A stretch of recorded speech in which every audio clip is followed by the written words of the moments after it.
Ahmed.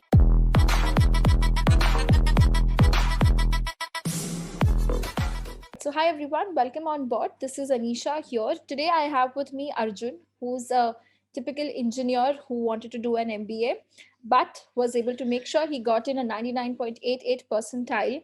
And the most important calls that all of us really wait for is to get an IIM Ahmedabad call. So, congratulations, Arjun, on getting the IIM Ahmedabad call. Tell us, how Thank did you. you feel when you got that IIM Ahmedabad shortlist? It was uh, it was quite unexpected. I even with a when I got a 99.88, I thought, okay, I'm an engineer, I'm a general category male, so I might not get a call. I missed it by 0.0203 percentile. Yeah. But when I got it, I was quite obviously happy, and everybody in the family was happy too. So yeah, I mean that day it solidified my preparation for the interviews, and I really got into the groove.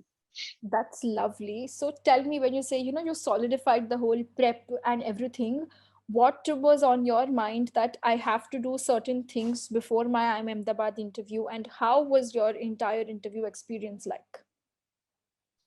Uh, there is a when I started preparing, obviously I sought out Cat King's help for preparation and a few other sources on the internet. What my readings told me was that you as an individual we have a circle of interest, and we need to understand that circle of interest quite well, because that is what we are going to be questioned on.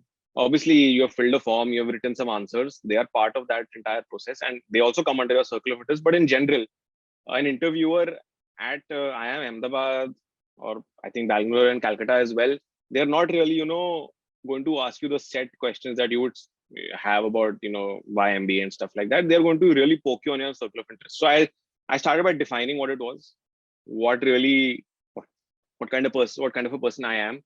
I'm a data analyst, so I guess I should know a lot of stuff about data, how data works. I work at PwC, which is a technically an audit firm, but I was doing a lot of consulting. So what is consulting all about? Um, I'm doing an MBA. I'm sitting for an MBA after 2 years of work ex. So I might have an idea of where I want to go in my in my career, as opposed to a fresher who kind of does not exactly know where they want to go. And what are my hobbies? I read. What kind of stuff do I read? What genres do I read? If I read a newspaper, for example, I read the Indian Express. Who's the editor? What is the history of the newspaper? What are the things associated with the newspaper? Similarly, I love watching football. What do I love about football? Not the plain vanilla stuff, what teams and all that, but I am really into football analytics. So, right, what about analytics within football? What's the cutting edge technology? Do if I love football, I love European football, but do I know about football closer to home in India? There's the ISL and stuff like that. So it's a circle of interest. It can be as wide as you want it to be, but my entire point was, okay, I need to know what are the 4 or 5 key areas, and I need to know these by the back of my hand. Obviously, along with that, keep reading the newspapers, stay abreast of current affairs. Even though interestingly in IIM Ahmedabad, I was asked two pieces of current affairs which I didn't know, like which I didn't prepare, so to say. So it was coincidental or whatever. But that's the that's the most you can do. After that, at the end of the day, we don't know what's going to happen in the interview. That's true. That's true. I love the concept of building your own circle of interest, because yes, you need to know yourself really well, because they can cross Yeah. question you at every point of time. So how was Yeah. your actual interview like? Like, how many panels did you have, panelists, and what kind of questions did they grill you on? Um, so I had two panelists, both were males. We because of COVID, we had to go to a particular center, video conferencing center, and the basic setup, like any corporate meeting, two big screens, and you're sitting in a small cab. Uh, the first question was on my work ex. It was actually about what kind of work do I do. So that was a good opportunity for me to really highlight things that I've done at PwC, which normally an analyst, I was an analyst at PwC, normally an analyst won't do. So I had the opportunity to be a part of a team that was just starting out in Mumbai. So I could just take it from there.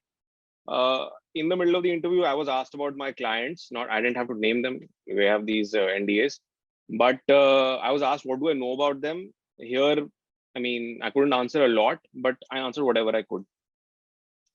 From work, it the next question, which is something that I always expected, was, and interestingly, it's only at IIM Ahmedabad that I was asked this question. How come I ended up in the field of data science, data analytics, having done electronics and telecom engineering? So I had expected that, I had prepared for that. I had my answers about, my final year project, and how, as I said earlier, that, I'm passionate about football, but football analytics as well. So all those things came into the fore. And here was when we had a, back and forth for around 6.5 minutes on my project, which was something I didn't fairly expect. I mean, I didn't expect them to go into the extreme depths of my final year project, but they did. So, I mean, this is a heads up for people. You guys need to know your projects really well.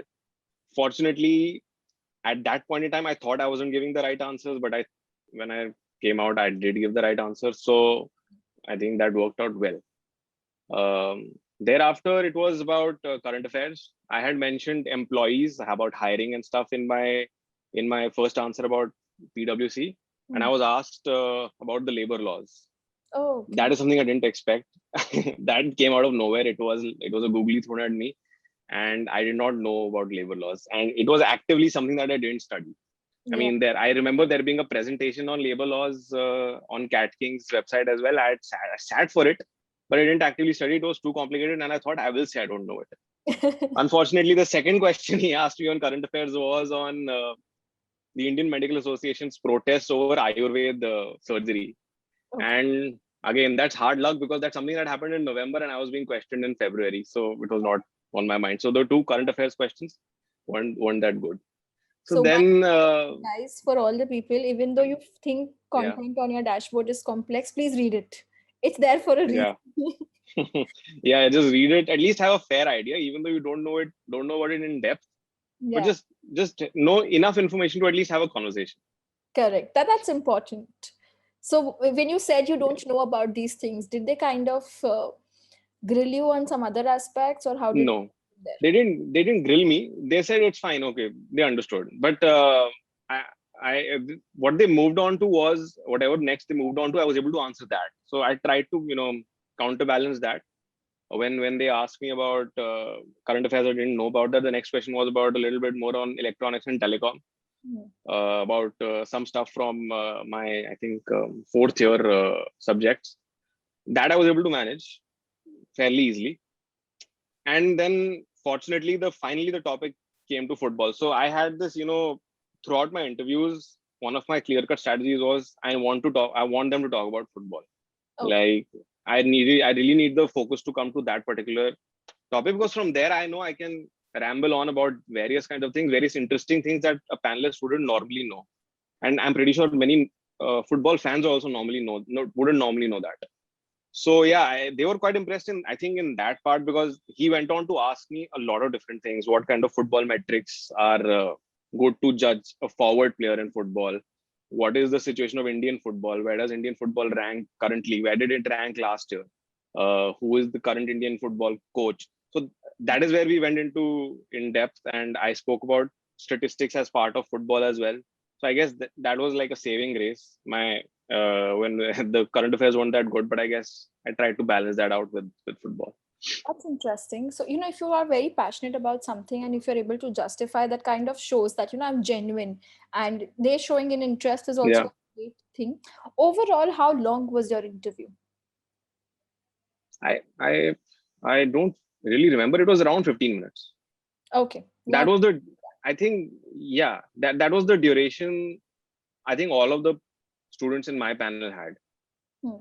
10 to 15 minutes, maybe a little closer to 20. That was it. Okay, that's lovely. Any one single piece of advice you would like to give anybody who's sitting for IIM Ahmedabad interview? Treat it like any other interview. We have this bad habit of putting things on a pedestal. But in my mind, any interview, even a CAP interview or an IIM Ahmedabad interview, just treat them all the same way. Your preparation has to be honest, be it Ahmedabad or any other college. That would be my suggestion. Okay, that's lovely. So thank you so much, Arjun, for sharing your IIM Ahmedabad Most welcome. experience, and all the best. Thank you.